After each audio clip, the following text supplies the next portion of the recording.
ఎలి ఒక చక్కని పద్యాన్ని ఆలపించబోతున్నాను. కనకపు సింహాసనంబున సునకమును కూర్చుండబెట్టి శుభలగ్నమునందున్ వనరక పట్టము గట్టిన వెనుకటి గుణమేలమాను వినురా సుమతి.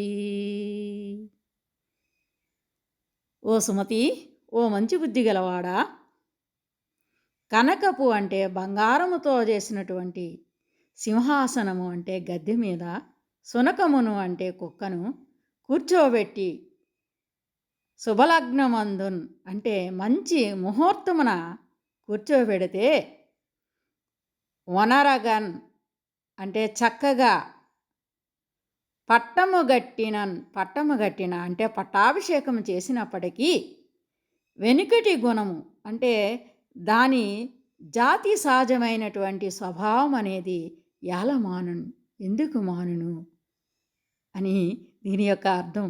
అంటే ఒక కుక్కను తెచ్చి సుముహూర్తమున బంగారు గద్దెపై కూర్చుండబెట్టి పట్టాభిషేకం చేసినను దాని నీచగుణం మాత్రం అది విడవదు. అట్లే ఒక నీచునికి ఉన్నత పదవి ఇచ్చినను వాడు తన నీచ స్వభావాన్ని విడవడు అని దీని యొక్క భావము. ధన్యవాదములు.